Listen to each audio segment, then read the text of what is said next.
Willkommen. Welcome back to the channel. Today we have a fun video. We are back with Type Ashton, who, if you don't know, makes a lot of really awesome videos, really well made, well researched, and well produced videos. So definitely check her out. She'll be linked in the description as always.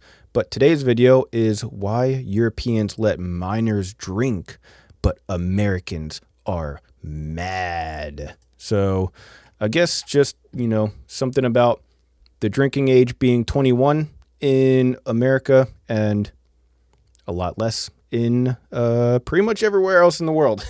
So let's dive in. Los geht's. They said to tell Michael, please give some TLC to the PYTs. Oh my God. Wait, they had TikTok talk before TikTok? That's the 40th U.S. President, Ronald Reagan, and pop superstar, Michael Jackson. But not that Michael Jackson, at least not yet. Don't treat me like a criminal, because I am innocent. The year was 1984, when Michael was at the peak of his career. But Michael wasn't meeting with Reagan just because he was a global superstar. No, this seemingly serendipitous meeting is all part of a timeline on how the U.S. drinking age was raised across the board to 21. Creating not only a pseudo-prohibition on partying for college kids across the nation, but widening the gap of cultural attitudes on drinking from the U.S. to Europe, where countries like Germany allow kids as young as 14 to enjoy a beer or a glass of wine. Nice. And since we're actually wrapping up Oktoberfest season right now, I feel like the subject is actually quite timely. Why is the national drinking age so much higher in the United States than it is in Europe? Because it didn't always used to be this way. And at the end of the day, does that higher national drinking age actually make a difference when it comes to responsible drinking? And the answer to this question I actually think is going to surprise quite a few of you. So yeah, let's go ahead and dive right in. Here we go. Boy, oh boy. So let's go ahead and start with a seemingly straightforward question. Which country in Europe has the lowest drinking age? I'm going to say, Spain.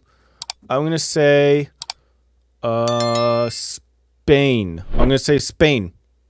That's my guess. I have no idea, though. Well, it's actually kind of a bit of a trick question because several European countries actually have no formal laws on what age people are allowed to consume alcoholic beverages. Oh man, I don't know. And in Germany, Greece, the Netherlands, and Portugal, the minimum age requirement for alcohol consumption only actually relates to public spaces like bars or restaurants or at Oktoberfest.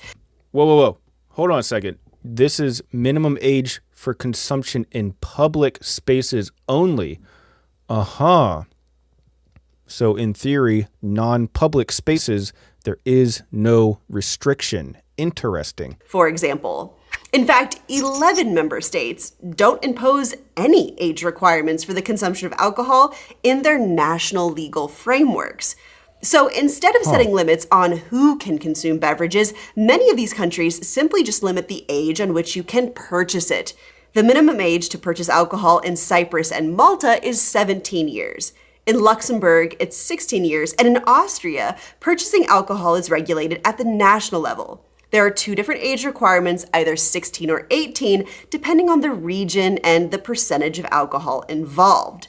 And for example, in the country where I currently live, in Germany, this age requirement thing actually gets even trickier. We do have something called the Youth Protection Act, and it principally differentiates between children, those up to 14, and teens, between the ages of 14 and 18, who are considered minors, and adults, of course, who are 18 years and older.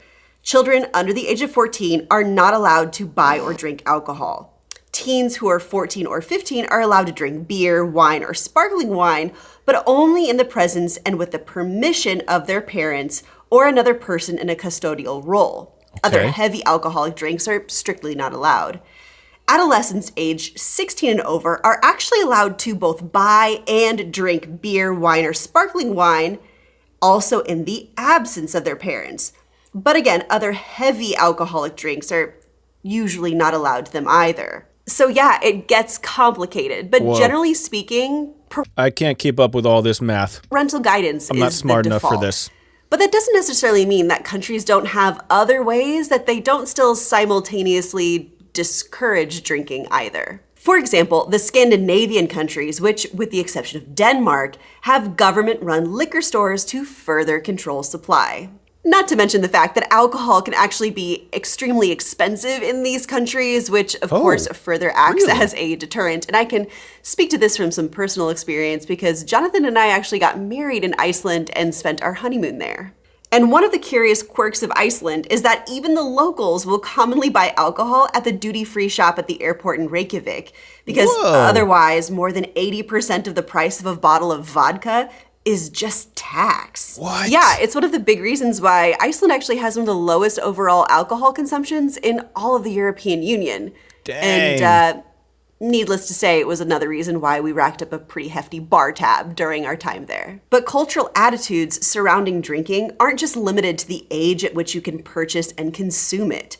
Europeans also have a much more relaxed attitude about where you can drink as well.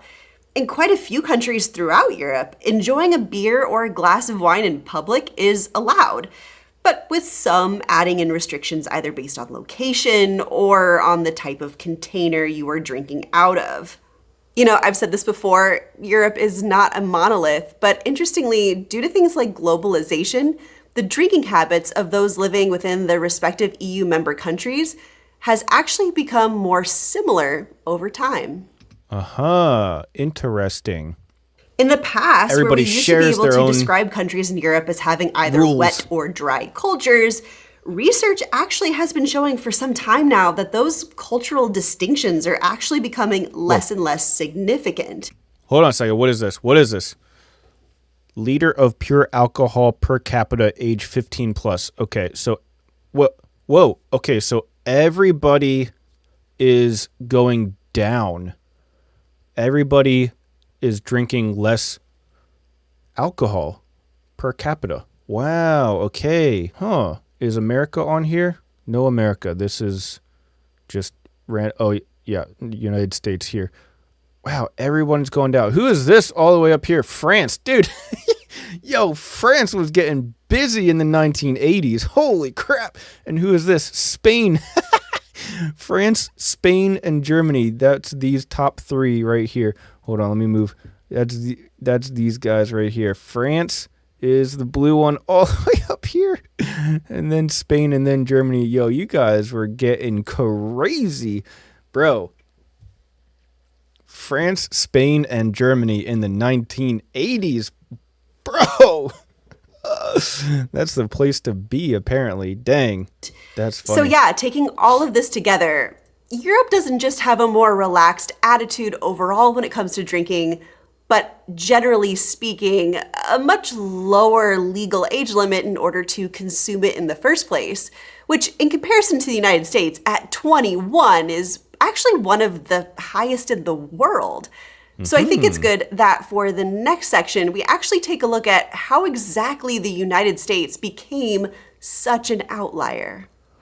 This I am curious in because I don't actually know the answer to this. Responsibility. Some of our citizens have been acting irresponsibly. Despite the minimum age being 21 across the nation, the legal drinking age is actually set by the individual 50 states. They just all happen to currently agree. But it actually didn't always used to be this way. In fact, the United States actually kind of used to look a whole lot like Europe. Go back to 1975, and the legal drinking age in the US was a hodgepodge of standards. Some were 18, some were... Okay, hold on. Let's pause it here for a second. 1975, not long ago at all, really. Wow. That is interesting. Okay, so minimum age of 18. That's the lowest one down here in the blue. A lot of, probably, let's call it like half of America was minimum age of 18, actually. And then some 19 in there. And then you know, just a few sprinkled in here with the minimum age of 21. Wow. Very interesting indeed. 19. Delaware was a standout with a minimum Delaware. age of 20, and some were 21 and older. But many often had allowances for drinks with lower alcohol content and stuff like beer and wine. So how did we get from this to this? Well, it's actually a pretty fascinating story of contradictions, a curious tale of how a famously small government is better government president strong-armed the states by essentially blackmailing them with federal tax dollars. Oh, I love that. The Republican that's all about small government and government shouldn't make people do stuff. The government should be involved in as little stuff as possible, makes everybody do this thing. Love that.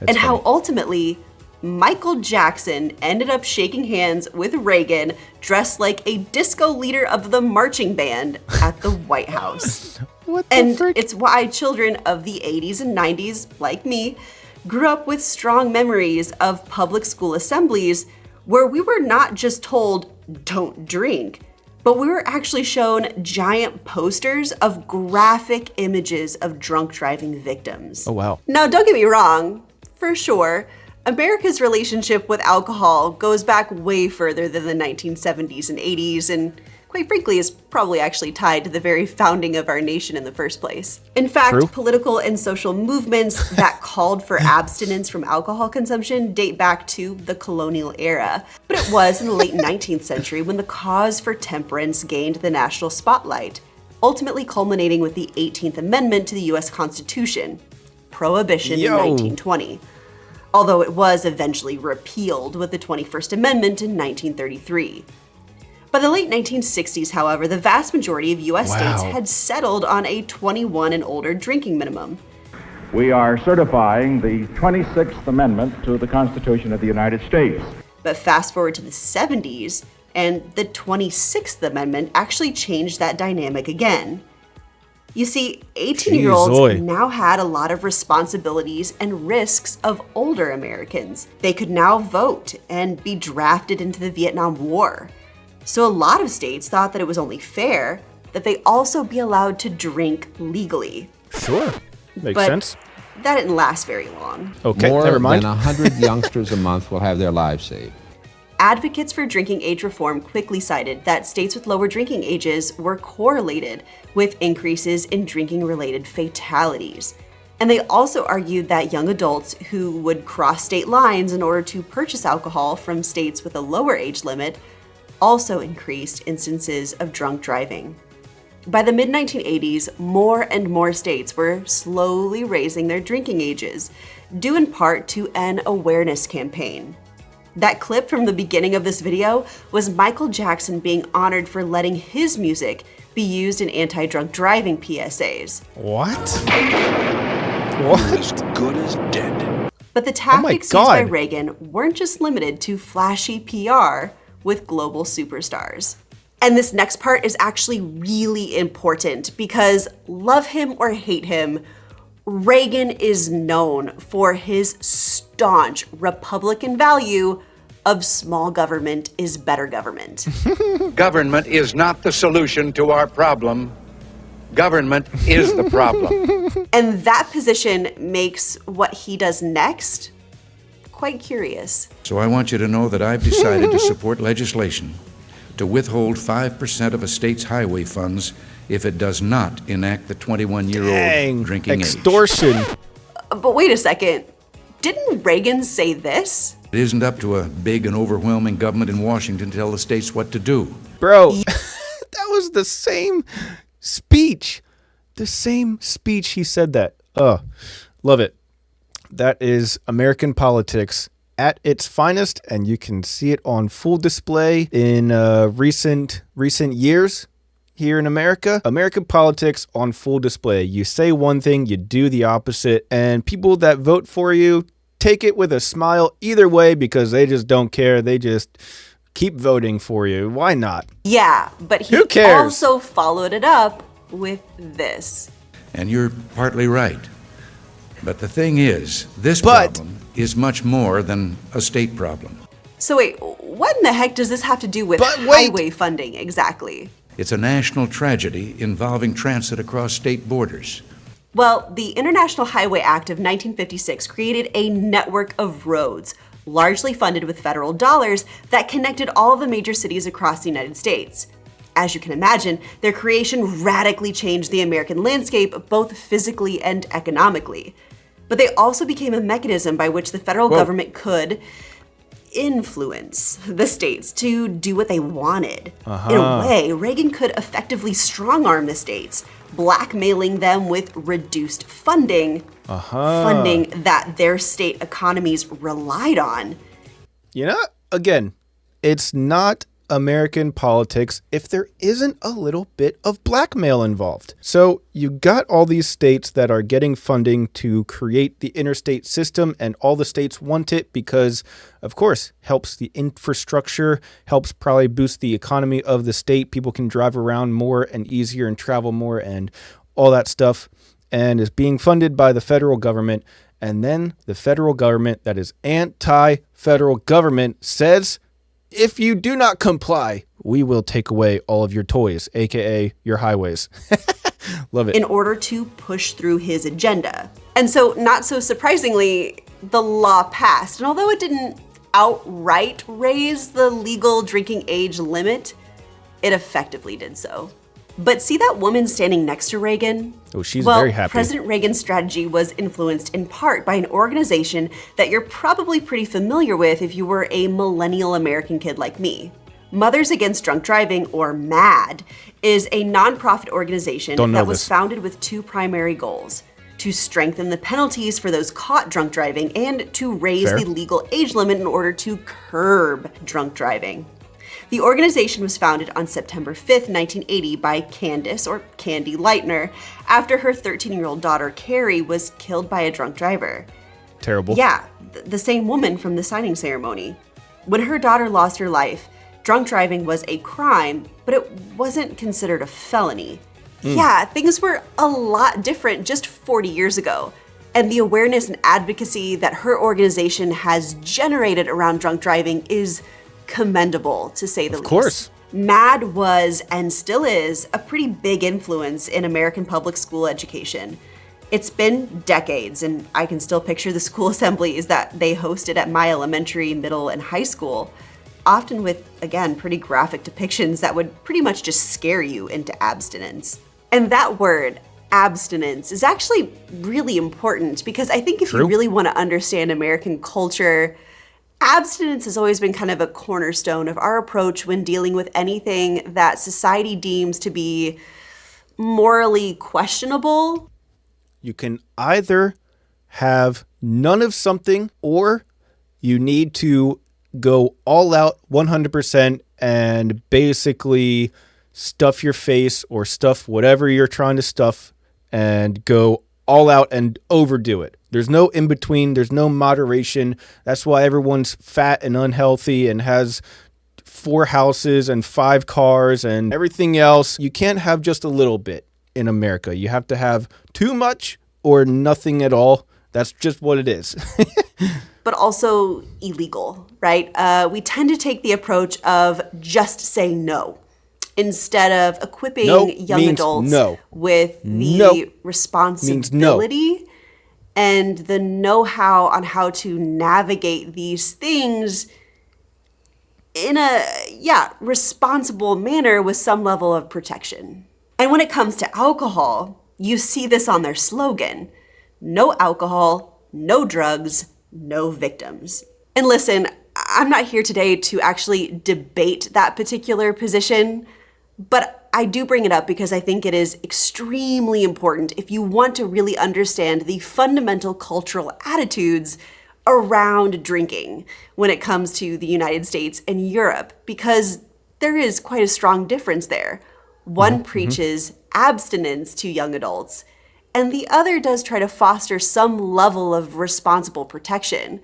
And I think what I was ultimately wanting to understand was not just the cultural difference, but what does this ultimately mean when it comes to responsible drinking even later on in life? And that question was fascinating. Oh, here we go. Thanks. I needed that. Oh yeah, here we go. Montage. Yep. I am 11. One of the most Favorite common movie, arguments Superbad. against It's my America's favorite movie. legal drinking age limit is that Europe has a supposedly safer drinking culture despite its lower drinking ages. But is it really? There's see. a prevailing stereotype, and it's a pretty strong one, that is certainly perpetuated by Hollywood. Since American kids aren't allowed to drink, when they find themselves in partying situations, like frat parties at university, they often binge drink to excess. We're going streaking! Yeah! Nope. Another great movie. Nope, no personal experience there whatsoever. Anyway, but this looks like it's probably a cheeky. myth. According Oh. to international data from the World Health Organization, Hold on a second. European What do we got here? teens aged 15 to 19 tend to report greater levels of binge drinking. Let's pause it here. Oh my gosh, look at this. Look at this. Germany, you binge drinking bratwursts. Look at you guys all red over here. And look at innocent little America. Just a slight little light pink over here. Now who's the binge drinkers now, Germany? Ha ha ha. Than American teens. And this was also supported by a study conducted by an alcohol policy expert at is this? Johns Hopkins. Hold on. What is this? Wait, hold on.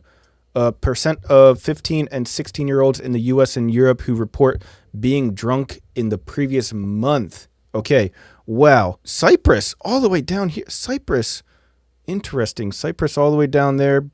Let's see. Romania, okay. Oh, Germany's right here. Clearly ahead of the United States of America. You little German cockadoos, look at you over here drinking and being crazy little guys over here, and innocent little America all the way down here. But it's not all bad, okay? Don't get mad at me too quickly here. It's not all bad. It could be worse. You could be Denmark. I mean, what the heck is going on in Denmark? What the frick is going on in Denmark? 50% of 15 to 16-year-olds. Yo, Denmark, if anyone out there watching this video is from Denmark, what is going on, bro? University, who studied survey data You guys and okay found over there? that 15 and 16-year-old Americans are God. actually less likely to report drinking and getting drunk in the past month than their counterparts in most European countries. But I think it's also worth noting that this is just like a survey, probably, and like who knows how accurate that is. So, you know, it's all jokes, what I was saying. Like, who knows how accurate this actually is. But interestingly, this is actually a trend that continues into adulthood as well. Total alcohol consumption per person is much higher in most of Europe.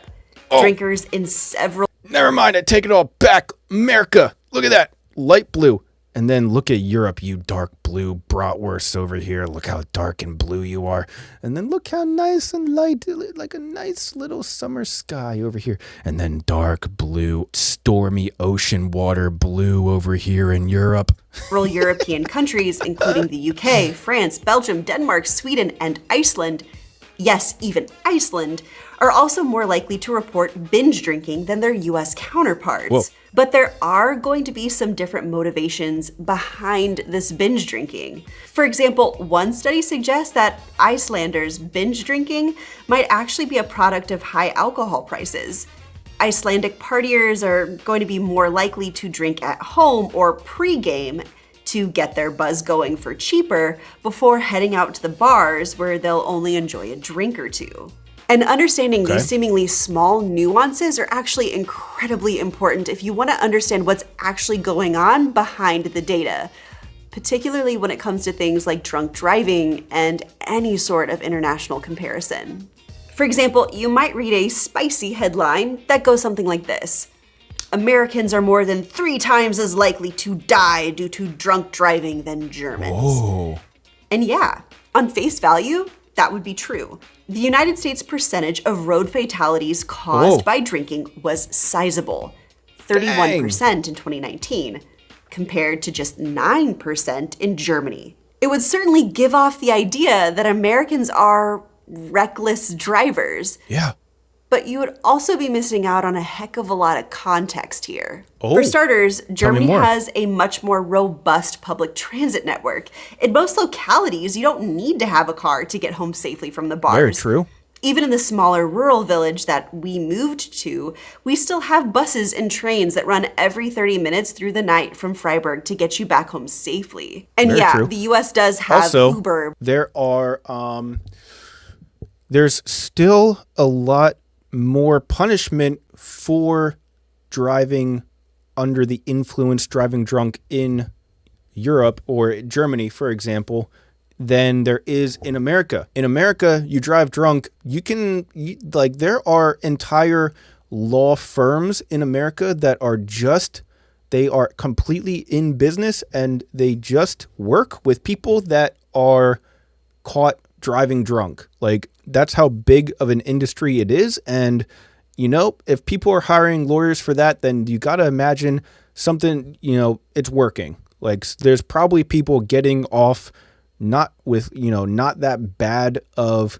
consequences if you're hiring a lawyer and you're able to hire so many lawyers that there are entire law firms dedicated to that, then people are getting off somehow. I don't know the details, but you have to imagine is working to some degree. In Germany, from what I've heard, the laws are very strict with driving drunk. You can't even ride like a bike drunk, or else you can get your license taken that way, like all kinds of stuff like that. So I think that the law is just enforced a lot more in Germany too. So that goes a long way as well to me. But try hailing one of those at any small to medium rural podunk town, and you're gonna come up short most of the time. And in Germany, remember, the country where you can buy and drink beer at 16 has a legal driving age of 18, which means you have 2 full years to learn your drinking limits before ever being considered responsible enough to drive a vehicle. And that's beside the fact that getting a driver's license in the first place is far more difficult to achieve in Germany, which means that 1, not as many young people have one, and 2, if you do have one, you're probably not going to risk losing it. And so all of this kind of begs the question, do Europeans actually handle their drinking better? Or do they simply just have greater safety nets to keep people from drunk driving and maybe harsher penalties to reprimand those who break the rules? Exactly. That's what I really think that it is. I think that, of course, public transportation and all that helps a lot, but also I know a lot of Germans, and you guys are crazy guys too, and you guys like to party just as much as Americans do. I don't think it's necessarily a cultural thing where Americans don't know how to drink because of the drinking age being 21, and then when you turn 21, you're like, I gotta go crazy. Most Americans are drinking by the time most Europeans are drinking. Like, once you start to become like a teenager, most Americans are drinking. It's just illegally, and you do it secretively, and you gotta sneak around and whatever. And, maybe that can lead to some other problems too. I'm sure it does.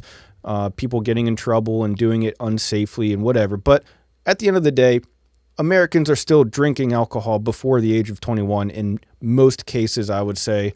So I don't think it's really a case of simply saying once Americans hit 21 years old, they go crazy and start binge drinking and don't know how to handle their alcohol. Most Americans have been drinking for a long time before they hit the age of 21. So it has to be something else. I just don't know what it is. Maybe it's the public transportation thing. I think that mixed with actually enforcing the laws against drinking and driving and public intoxication and all these things like Germany does, that is a much bigger deterrent than just a drinking age, which is just a number, basically.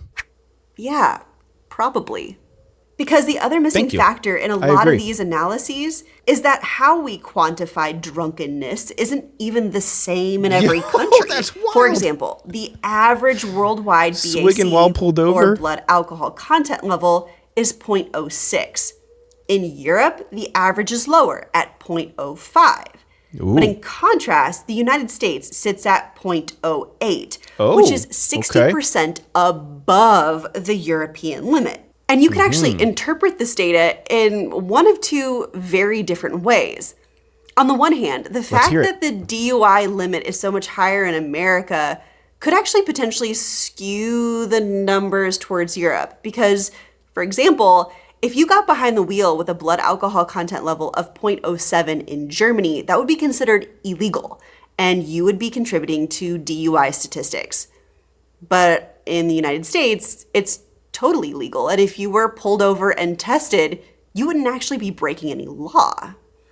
But on the other hand, you could also interpret the data to mean the exact opposite. You could also interpret this data to say that by having a more strict definition of impaired driving, drivers are less likely to risk getting behind the wheel in the first place, thereby lowering the overall DUI rates, which, yes, studies do support. Yeah, it's...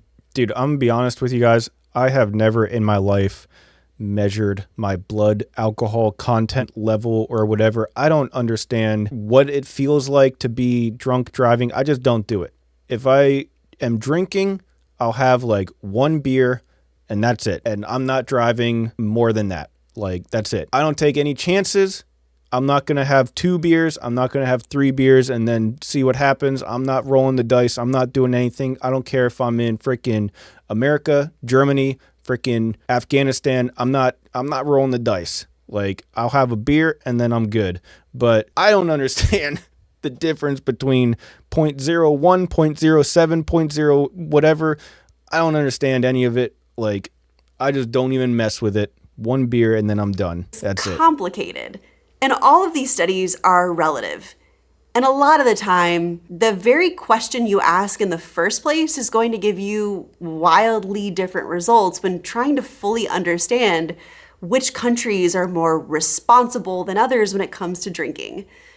And let me give you one final example. In 2021, the Global Drug Survey reported that among the 22 countries examined, Australia, Denmark, Finland, and the United States, in that order, self-reported the most frequent incidents per year of getting drunk. However, change that question. Hold on a second. Hold on. Who was it? Australia, number 1. And then Denmark. Dude, Denmark. Are you guys okay? What's going on in Denmark? Okay, and then Finland, and then United States of America, and then everybody incidents else. Per year of getting drunk. However, change that question from how often are you drunk to just simply how often do you drink? And the results you get are wildly different. In this category, France took the top spot with 132 days of alcohol consumption per year. Dang, 132 days? Bro, every 3 days. Dang, that's crazy. Then New Zealand, Netherlands, and then USA. Wow. All right. Or around 3 drinks a week. New Zealand followed with 120 days and the Netherlands with 112 days. On average, respondents from the United States drank just 83 days of the year, around 2 times a week. Okay. And this was actually slightly lower than the global average of 101 drinks per year. What does it mean? And listen, this is just my opinion, but I would wager that our perception of one culture being more or less responsible than the other when it comes to drinking is probably heavily skewed. For example, if you're a European person watching this video, when are you most likely to see an American drinking? Well, probably when they're on vacation, which is when all of us usually tend to partake in libations a little bit more than usual, right? Or maybe you see it happening on television, but I think all of us can probably agree that Hollywood isn't exactly accurate all the time. Or TikTok. But the same is true vice versa, right? I think Americans probably see Europeans drinking more often in that sort of vacation setting, and that tends to maybe skew our perceptions of who drinks more and who's more responsible with it. But that actually brings me to the final question of this video, which is that I think we have a really cool international audience of these videos going on recently, and I would love to hear from you on what your perceptions are, not just of other countries drinking. Anyways, I'm going to tell you right now what I think about this. Actually, I already told you guys what I thought about this, so I would prefer to actually hear from you guys, the experts. So let me know your thoughts. Let me know what you think. What do you think of the American drinking culture, the, I guess, German drinking culture, or wherever else you're from? If you're from Denmark, I'm sorry. I'm sorry that you're from Denmark. But let me know your thoughts either way. Leave your mustard down in the comment section below. That's all the time that I have for today, though. Thank you guys so much for being here. And as always, I'll see you guys tomorrow. Peace.